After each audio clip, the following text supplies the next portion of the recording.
Eastern Cape now, a teacher there has been found to be on the wrong side of the law and was suspended for taking biology practicals a little too far.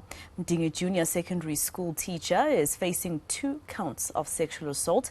This comes after reports that he allegedly forced pupils to masturbate and ejaculate into a container. Eastern Cape Education spokesperson Vuyiseka Mboxela joins me now to discuss this further and just give us reaction. Thank you so much for your time, Ms. Mboxela, here on eNCA. Just first of all, I mean, when you heard about this particular case, what were your thoughts? What kind of, meetings did you have as the department after hearing about this? Thank you very much, and good afternoon to your viewers at home. Firstly, I think just general as a people of the Eastern Cape, been interested to come to national TV and speak about the state of readiness of our own province.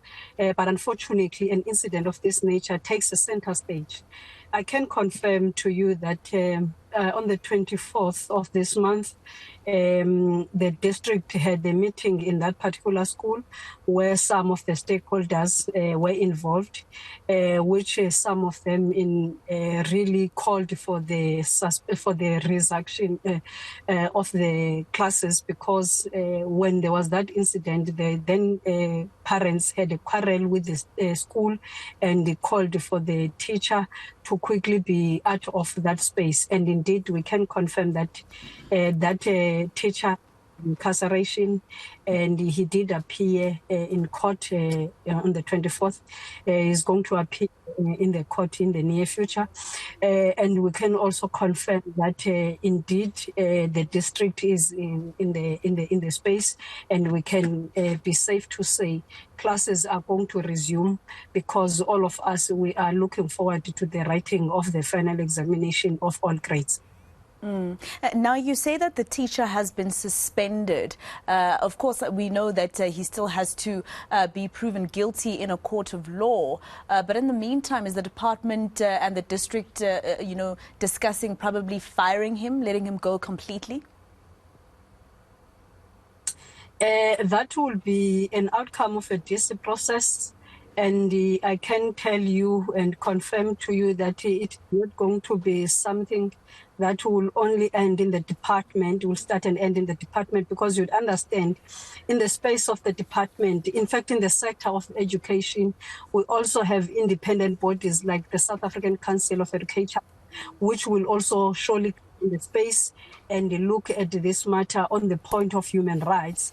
And if that person is found guilty, charges, in fact, a sanction for him will be very dire, because if you could remember, in the case of Lututu, where one teacher took a child and enforced him to get inside the latrine toilet, the verdict of the department dismissed that person. But what then became more dire for him was when the South African Council of Educators took the licensing, because you can only be said to be a teacher when you've got an accreditation from the South African Council of Educators. So even on this incident, such possibilities are there, but we can't put a conclusion before the start of the disciplinary process. Now tell me, what's happening to these poor students who are forced to masturbate, not even knowing exactly what for, because that has nothing to do with biology. I don't remember having to have real semen in class during biology. So what's happening with these particular students?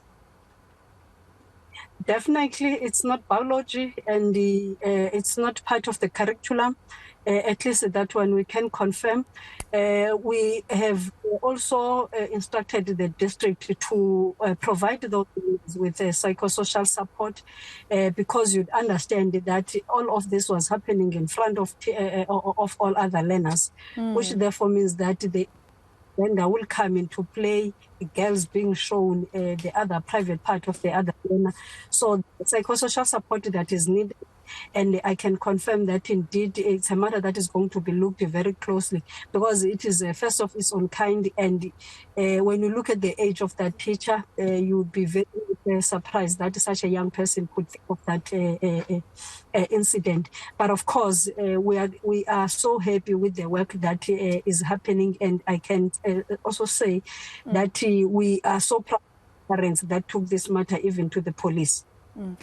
For how long was this happening? How long was this teacher a biology teacher at this particular school? For instance, was the class that he taught last year experiencing the same abuse, allegedly, and the year before, etc.? Do you know how long he's been doing this? No. For now, we don't have that kind of an information to say that he has been doing it for a very long time. And I can tell you that it would not have been for a very long time, because the fact that parents were able to quickly interact with the police and call the department into the space, and also call the services of the NGO led by Tatu Majola, it therefore means that it is something that was not really happening for a very long time. But be that as it may, it is something that should have not happened in the first place. I'm pretty sure police will do the investigations to find out, because our worry, I mean, you'd remember the story of Parktown boys here in Gauteng finding out that a polo teacher was, abusing the boys, and then they found out that it had been happening for years while he was the coach. But, the important conversation that I think should happen, Sispindi, and I'm hoping that you would agree with me, is that there needs to be a frank conversation between the education department and the South African, or rather, Vuyiseka, the South African Council of Educators and the department, because sometimes you find that teachers that have been suspended, for instance, this teacher, could very well in the next few years be teaching children in Gauteng after being suspended in the Eastern Cape. And that's what we see, teachers just moving around, and then you realize that, oh no, this teacher was actually found guilty of something in another province. This is a huge problem. Yes, I would agree with you in that assertion, but I can tell you that what has always been a gap and a technicality that perpetrators, whom in some instances would be the teachers, would use, is that when you know that they are facing a charge that has got a potential of dismissal, they will quickly resign. But in the instance of the Eastern Cape, I can safely say in the recent past 3 years, because perhaps of the experience that the MEC has of being a former teacher himself, has been consistent to say, when a person is facing a charge, be it the charge is light, be it the charge is huge, no one must sign a letter of resignation when a person has got a pending case. And that's why he was also able to interject it from the incident of Lututu. And of course, I can say that South African Council of Educators has always been very instant, even for an example, in the case of the Bisho incident, SACE was very instant there, and they were very close to the space. It can just be to tighten up policy-related matters, which they are related, where a person will say, I've got a case, let me quickly rush out, and then I'll be able to go and work in another department, in another province. But in the case of the Tutu, and in the case in one in Bonga, that person immediately, his case is finalized. Chances of being a teacher again are very slim. And of course, maybe the call that was made to say there must be a register for offenders, especially on issues that relate to children.